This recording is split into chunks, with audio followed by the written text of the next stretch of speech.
The Louisiana Superdome, a historic building where legends thrive and new ones are born.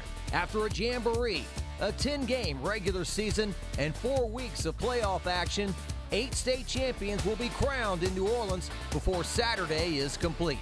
We have our share of local teams in the hunt.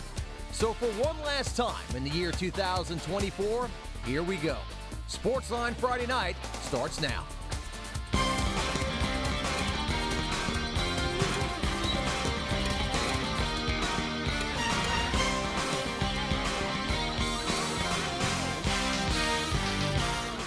Welcome to the final Sportsline Friday night of the year. I'm Jacques Doucet. WAFB's John Eads will have a preview of the Central Wildcats' first ever trip to the Superdome coming up. But first, we begin with Friday's action in the Dunham Tigers, hoping to put the finishing touches on a perfect season against Catholic High of New Iberia in the Division III Select State Title game. Here's a look at those Tigers in the Dome. 14-0 entering this one and trying to finish the job. And early on, they look very good. Dunham marches right down the field for the first touchdown. Elijah Haven, the #1 recruit in the country for 2027. He carries for the touchdown. Catholic of New Iberia kicks a field goal, but Dunham answers with another touchdown. Haven hits Jarvis Washington across the middle, and he leaves the defense in the dust. It appeared Dunham would be too much, but hang on. Here come the Panthers. Tristan Lewis gets the handoff, and he cuts and weaves his way into the end zone for the score as Catholic High of New Iberia would have a big second quarter. Their quarterback, Luke Landry, back in the pocket and floats it perfectly to Joseph LeBlanc. Catholic of New Iberia knocking on the door as they are at the goal line. They then hand it off to John David Hidalgo for the TD run. The Panthers with 3 touchdowns in that second quarter to go up 24-14. Dunham tries to score late in the first half. Haven back to throw. He heaves it to Washington. This pass is ruled incomplete. However, in a state championship game with the technology, the cameras, the instant replay, there is instant replay. The referees take a look at it. It certainly appeared that Washington caught the football, got 1 foot down, but it is ruled incomplete. So that's a big play that we'll talk about more coming up. We go to the second half. Landry on the play action pass fires the touchdown strike to LeBlanc, and Catholic of New Iberia, they're up 31-14. Landry had 226 yards passing and 2 scores. But Dunham, they came back from the 17-point deficit against Lafayette Christian. Could they do it again here? Haven hits Washington, and Haven keeps for the touchdown to make it a 31-21 game here. So Dunham trying to make a rally, and they had a couple of huge special teams plays coming up. One of them is an onside kick. Gavin Bird hits it perfectly, and Richard Montgomery is Johnny on the spot to grab the football and steal a possession for Dunham. But the Panthers come through with a huge defensive play. On a hit in the backfield, there's a fumble, and it's recovered by Bennett Woodring. So Catholic High of New Iberia turns them back after surrendering that onside kick. Dunham responds, though. Haven back in the pocket. Oh, he is so smooth, throwing the football across the middle to Trevor Heyman. Heyman streaking down the middle, weaving his way into the end zone, and we've got a 31-28 game as Haven passed for 300 yards and 2 touchdowns. Heyman had 11 catches, 122 yards. Then the Tigers on special teams. William Ayers blocks the punt. Joshua Lazard scoops it up, and man, he almost scores. Stumbling falls down inside the 10. So Dunham will see if they can score from there. On a 3rd and goal, it's Haven. He will keep. As you can see, the Dunham fans are fired up. They're thinking about the game-winning touchdown, but Catholic High of New Iberia, a stubborn defense. They stop Haven here. So Dunham passes on the field goal. They're down by 3. Haven wants the game-winning touchdown. He rolls to his left. He throws back to his right. But Karen Eugene is there for the interception. And Catholic High of New Iberia, they hang on to win. 31-28 is the final score. Haven likewise rushed for 153 yards and 2 TDs, but it's not enough. WAFB's Kevin Baptiste is in the Dome with more. The east side end zone of the Caesar Superdome behind me is going to live in infamy in Dunham football lore for 2 plays, and not for good reason. One, the Hail Mary that wasn't. Dunham trailing by 10. They could have went inside the locker room with some momentum down 3, but Jarvis Washington's Hail Mary was not ruled a touchdown. It looked like he had the catch. It looked like he had the 1 foot down, and the referees didn't see it that way. It was a clean game. I thought the officials did a really good job. Would like to have had that touchdown that everybody saw was a touchdown. What was the explanation on the Hail Mary that wasn't? There was none. Just like that? Literally. Official said, call stands. That's it. I mean, look, if we don't have replay, I'm not arguing anything with them. Everybody in Superdome could see his foot was in bounds. So if it was about the catch, that's fine, but that's not what was called on the field, and I thought that was the purpose of the replay, is to confirm the call on the field. I was able to high point the ball very easily. I thought I got my foot down, but, you know, the official, he thought otherwise. But I was just trying to, like, make a play at the end of the half and give my team a chance. Now, the old saying is that one play does not determine the ball game, and Neil Weiner did echo those sentiments post-game. The Tigers did have the chance in the end to potentially send the game into overtime with the field goal. Outsiders will have their opinions, but the only opinion that mattered was the Dunham sideline, and they were fine going for the win. I definitely agree with it, like being aggressive. And this offense, you know, we're very explosive, and we have a lot of faith in our guys. So making that call, going for it, that just shows how the coaches trusted the players on this team. It was a design rollout. It was either I keep it or throw a little arrow route. The arrow kind of closed up, and then Jarvis tried to kind of leak out, and I tried to get it to him, and DB made a good play. It's easy to go back and say, you know, we've got some great players, and they work super hard. And we trust them with the ball, and we went out there and executed as hard as we could and fell a little short on that. So this deep senior class goes out with 2 state championship appearances and 2 runners-up finishes, but the ones that came to the podium post-game all said the similar things. They were proud of the fight of this team, and they were proud to represent the Dunham School. Reporting in the Superdome, Kevin Baptiste, WAFB 9 Sports. All right, Kevin, great job there. Coming up after the break, a team playing for a state championship tomorrow, Central, a very unique look at the Wildcats program, throwing it way back.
First of all, look what you've done, man. Look what you've done. I mean, you inspired the whole city. You inspired the whole town. All right? And the never say die attitude of staying in the fight put us in a situation to do what we do every day. Block PAT field goals. That's exactly what we did. Scoop the score and take it down the field. Beautiful execution on that, man. Hey, I'm so proud of what we accomplished together today. All right, this will go down in history as one of the greatest days in Central football history, man. So proud of you. I love you. Can't wait to bring y'all to the Superdome. Let's go, baby. That was Central head football coach David Semino and the Wildcats after their thrilling semifinal win at Neville a week ago. WAFB's John Eads not only capturing that exclusive video with his exclusive coverage, but now giving us another very special angle to the Wildcats Division I non-select state championship game against Ruston coming up Saturday. It will be a day that will tie together two teams that are nearly 60 years apart. December 16th, 1966 is an important day in Central High School football's history. The Wildcats traveled up to the Independence Bowl to take on perennial power Jesuit Shreveport, seeking their first ever state championship. But the story is far more encompassing than just the game itself. Began that Friday morning.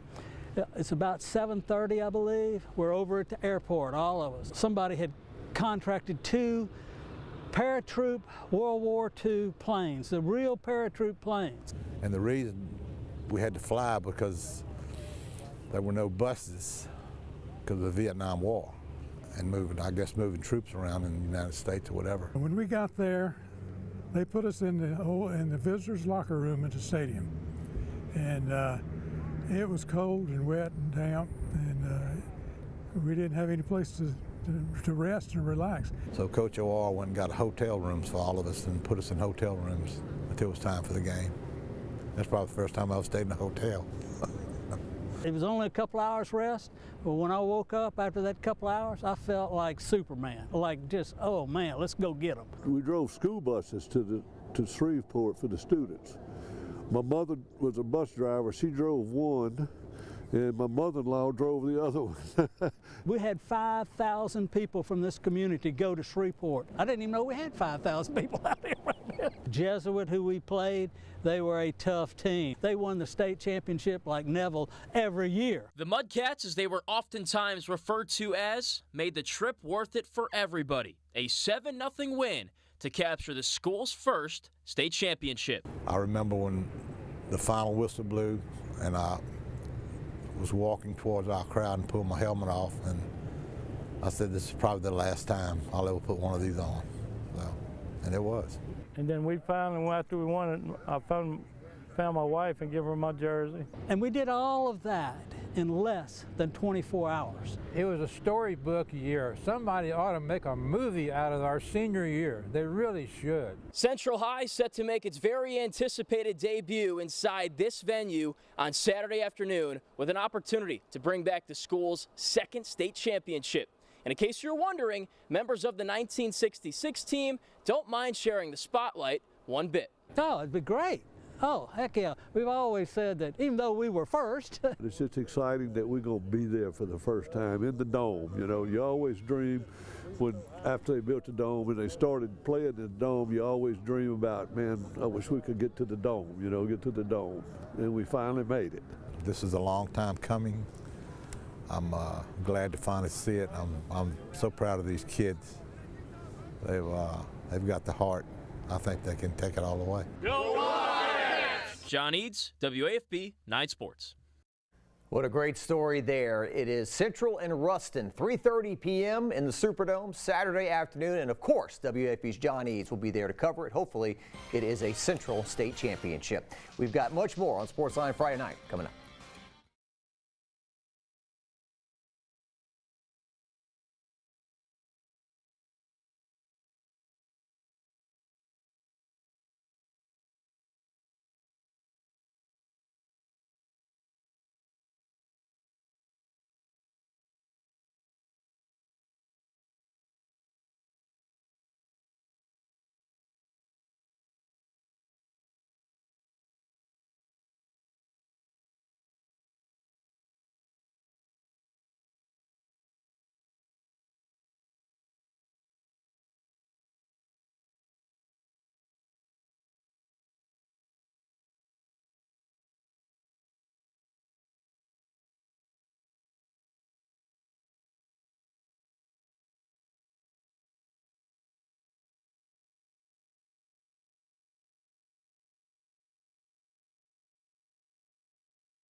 Welcome back to the Sportsline finale of 2024. Friday afternoon also marked the Division II Select State Championship game between Edie White and Archbishop Shaw. Just before the half, Jacob Washington, you talk about being wide open. He's so wide open, he almost drops it. Hey, hauls it in, however. 35-yard touchdown from Mason Wilson. We were tied up at 14 at the half. I'm glad he caught that pass. Be thinking about that all night. In the second half, the duo strikes again as Wilson finds Washington in the back of the end zone for another score. And after leading Shaw to their first state title back in 1987, when Ronald Reagan was the president, the 73-year-old Hank Tyranny leads them to their second state championship in 2024. Shaw wins 28-25, so congratulations to Shaw and congratulations to Edie White on a tremendous year. They were rolling down the stretch, but Shaw just a little too much. All right, Thursday night, Lavonte Davis and St. James back in the Dome, hoping for a storybook ending to their return trip to the Division II non-select state championship game after their heartbreaking loss to Union Parish last year. Sterlington marches down the field and scores on its opening drive. Hagen Herring catches the pitch and speeds his way 28 yards for the touchdown, 7-0 Panthers. St. James answers right back. Connie King Young turbos up the middle and hits pay dirt. He would add a 2-point conversion run, 8-7 St. James. A shot of former St. James head coach Robert Valdez. Sterlington leading 14-8 in the second quarter. Jakias Villanueva takes the sweeping handoff and crosses the goal line with ease, 15-14 St. James. The Panthers and Wildcats continue trading punches. Late second quarter, 21-15 Sterlington. Jawan Jackson deep, ball caught by Kamen Mitchell. A few plays later, the freshman Jackson right back to fellow freshman Mitchell for a touchdown to even the game up at 21 at halftime. Let's take you to the third quarter now. Herring again, he's loose in space, practically untouched. A 43-yard journey to the end zone. Don't stop believing. 28-21 Sterlington. 2 minutes later, the track meet enters a new heat. King Young barrels in, tied up at 28, midway through the third quarter. To the fourth quarter, Sterlington picks up a few third downs, and eventually David Hickman scores on a direct snap run. Panthers lead 35-28. Fourth down for St. James. Jackson drops back. He will throw it deep and off balance. It is incomplete. The Wildcats turn it over on downs.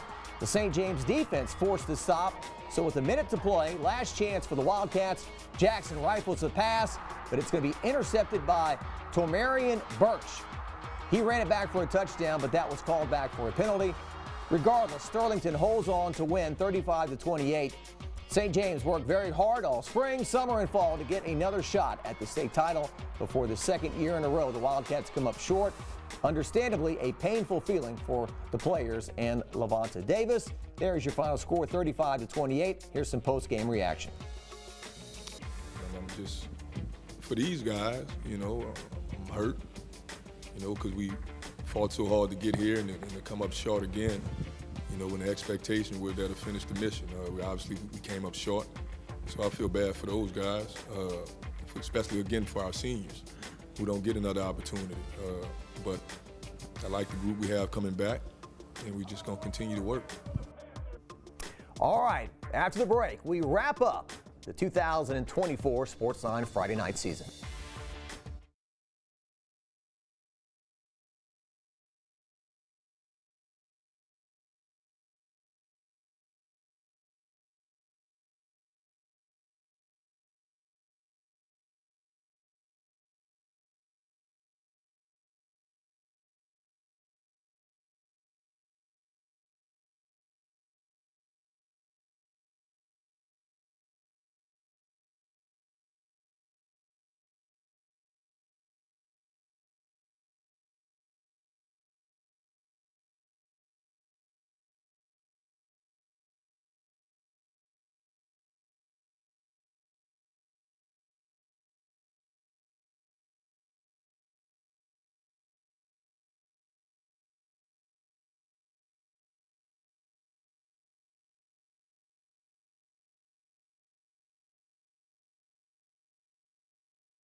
Welcome back to Sportsline Friday night. There is one state championship game still going on right now, Franklinton and Cecilia.